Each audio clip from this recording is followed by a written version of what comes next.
Welcome to The Eclectic Thrifter and Crafter, where we thrift and craft with purpose.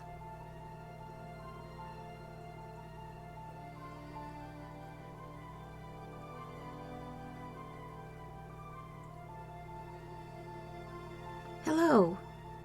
This is a revisited project, and my goal today is to use up the last of my shank buttons.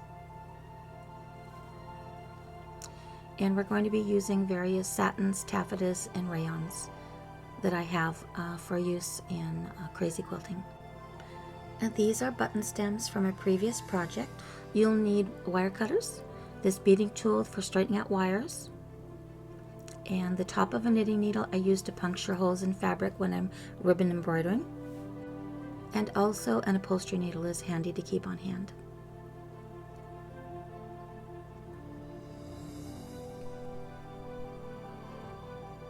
Keep your glue gun plugged in and ready to go. This project involves matches, flammable fabrics. This is not a project to do with young people.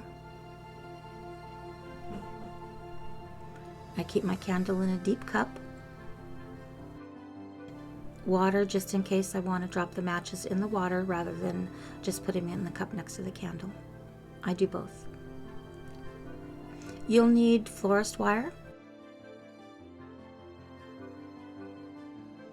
Cut it into 8-inch lengths, please. This way it gives you leeway on what you're going to use these flowers for.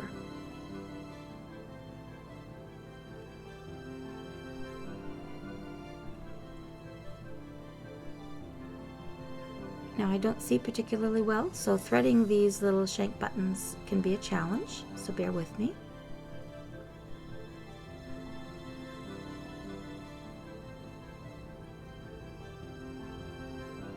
And once you get it through, obviously it's going to look like that.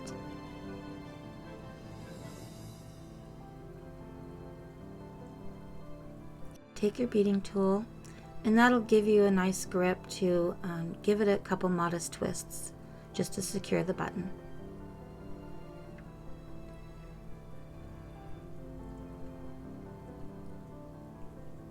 And clip the end. I try to do everything in an assembly line fashion. So I'll do all the buttons and then I'll clip all the ends. It actually goes faster that way for me. So let's get started.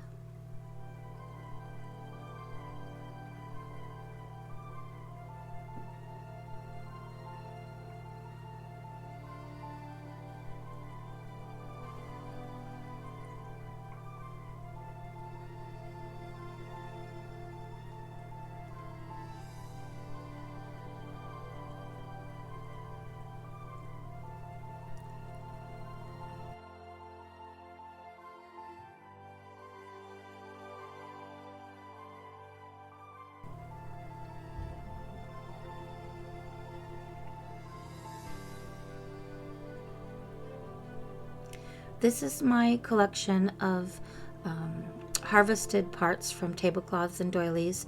I keep them in a tote. Some edges are wrapped around cardboard so I can store them and see what I'm after. I do not collect more than what will fit in that tote. And there's a sample of some of the harvested parts. Most of these tablecloths and doilies are damaged when I purchase them. I purchase them in bags or bundles. But it's just a shame not to reuse these items because someone took so much time to create them. Every little bit is useful in a project. Junk journaling, layering, 3D mixed media projects. It comes in very handy. A filled tote of laces and harvested parts will go a long way. Even these little bits can be used in snippet projects. And here are our finished buttons for the flowers, and they're quite pretty on their own actually.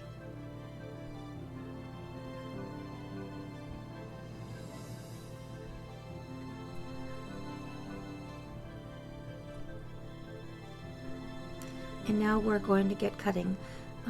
The taffetas and satins, if I know what projects I'm going to be using these for, I'll pre-cut them after I get them washed once I get them home. This is a 4 by 4 inch square. The smaller flowers are 2.5 by 2.5 inches square.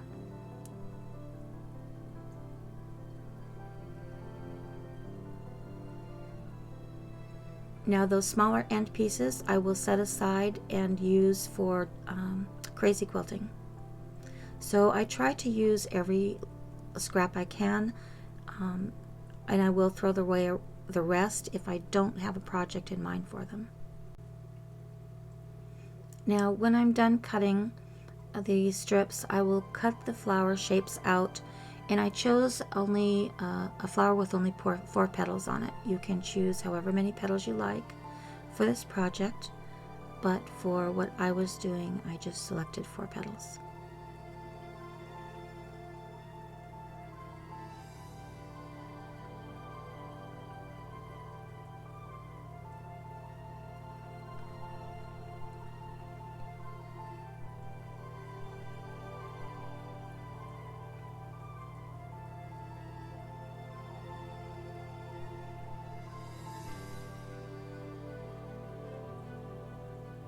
Now this is a reminder that some of these fabrics are flammable and they will catch.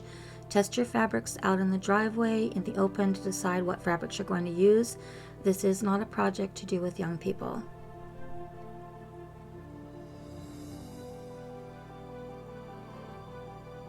Now the heat of the candle, you're only holding it approximately 2 to 3 inches above the candle. It will seal and curl the fabric, and to give it the proper effect of a flower petal or like a rose petal.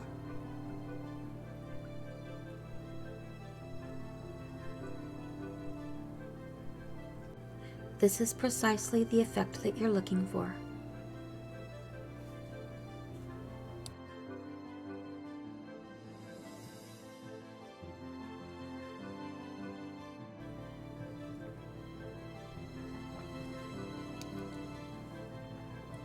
And now we'll make a few more.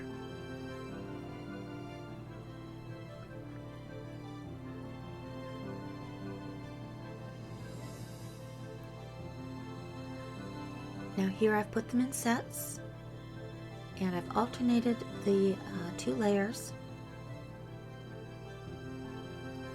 It gives a prettier effect. And I use my upholstery needle to get the hole started.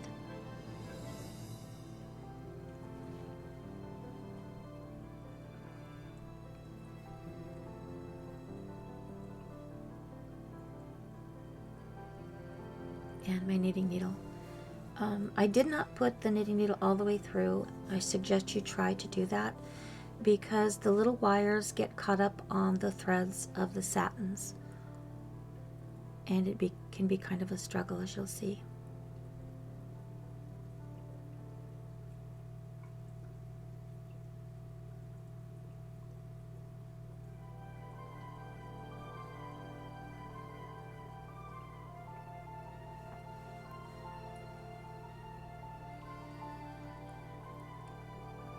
The more of these you make, you'll work out your own little system to make your project more efficient for your own needs, but you'll have a lot of fun discovering different ways of completing this project.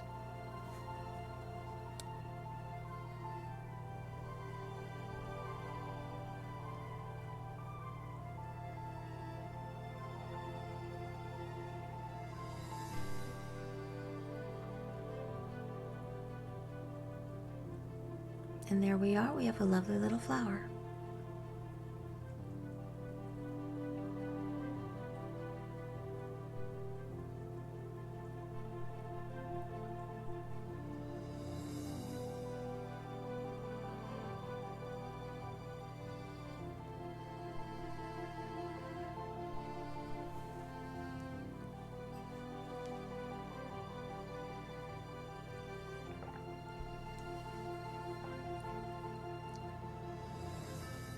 And this is what you'll need your glue gun for.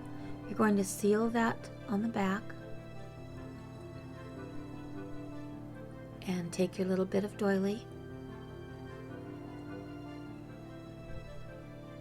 and anchor that snippet down, and it just makes a lovely back of the flower. You don't have to do that. You can use a little dot of felt, whatever you choose.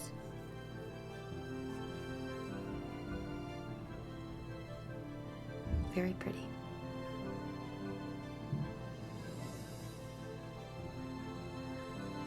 And it happened not too long ago that I found some lovely orange taffeta and thought that these would make some really pretty little poppies. This year seemed to be a year for poppies. I was given a beautiful picture from the 1930s that had a spray of poppies on it. Then not too long after that, I found a matching cream and sugar, then a little serving tray, and so this was my year for poppies. I think it would be fun to put together a 1930s kitchen.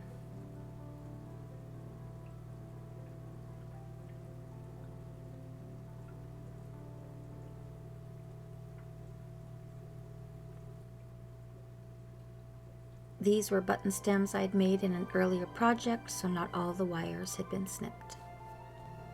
And then again, you can choose to use a piece of felt or a little piece of doily snippet and make a decorative back to your flower.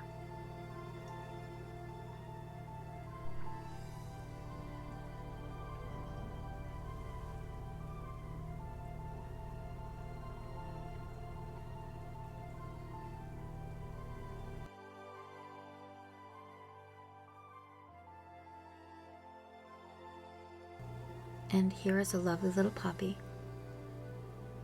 a beautiful purple taffeta flower,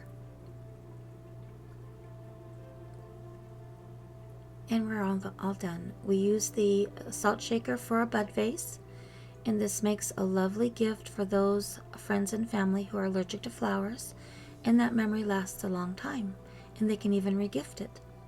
Thank you so much for sharing your time with me today. Please like, subscribe, share the channel with your friends, hit the notification button for upcoming thrifts and crafts, and please have a very lovely day. And remember, we're now on Instagram.